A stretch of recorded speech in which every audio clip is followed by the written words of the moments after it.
Donc, je me suis automatiquement intéressée à ceci. Je suis rentrée dans ma ville, parce que je ne suis pas parisienne, donc je suis rentrée dans ma ville. Et j'ai commencé à voir, à essayer, à faire des dossiers, à ci, à ça. Premier dossier fait. Du coup, tu rencontres des gens, hein. C'est des milieux.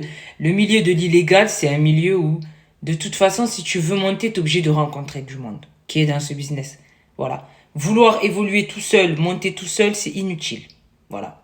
Moi, je pars du principe où je suis pas comme les gens qui disent quand tu as un business, faut le faire tout seul, patati patata. Non. Il faut avoir des gens avec toi. Parce que tu peux avoir une certaine intelligence, croire que tu as une certaine intelligence, et au final, boum, tu as une personne qui arrive, une pièce rapportée, et en fait, elle va te donner une autre intelligence que toi tu n'as pas eu, une idée que tu n'as pas eue, et tu vas te dire, ah ouais, peut-être si je le fais comme ça, en fait, ça sera plus rapide, ça sera moins risqué, patati patata. Donc, du coup, ben, tu rencontres des gens. Donc, je rencontre des gens qui sont dans ça et tout.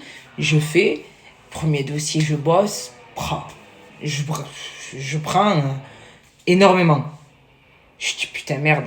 Deuxième dossier, pareil. Troisième, pareil. Quatrième, pareil. Et là, après, ça y est, c'est foutu. Après, c'est foutu.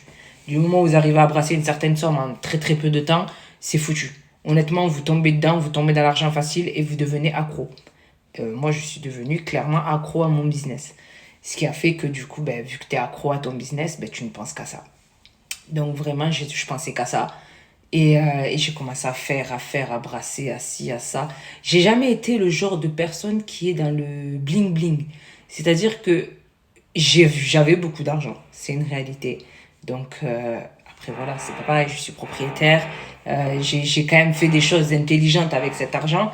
Je suis pas allé chez Louis Vuitton ou Yves Saint Laurent pour m'acheter des sacs ou aller chez Dior pour m'acheter les dernières tenues. Ça ne m'intéresse pas du tout. Mais pas du tout. Moi, je suis une meuf, je m'habille sur Internet, sur les sites d'internet là, les sites stylés que je trouve moi stylés, des tenues un peu américaines parce que c'était un peu mon délire à l'époque, et pas cher, on va pas se mentir, c'est des trucs pas chers, alors que j'aurais pu m'acheter n'importe quoi, hein, mais je suis dans ce délire là. Moi j'étais quelqu'un des restos.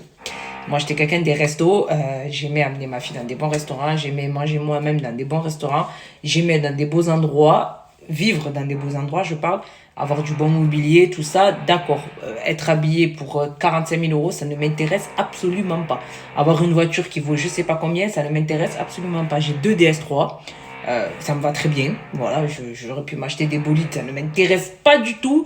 Pas du tout, du tout, du tout, du tout, parce que l'argent facile restera à vie de l'argent éphémère.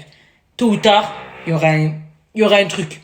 Donc, faut prendre des choses concrètes et que tu pourras assumer plus tard quand il n'y aura plus rien.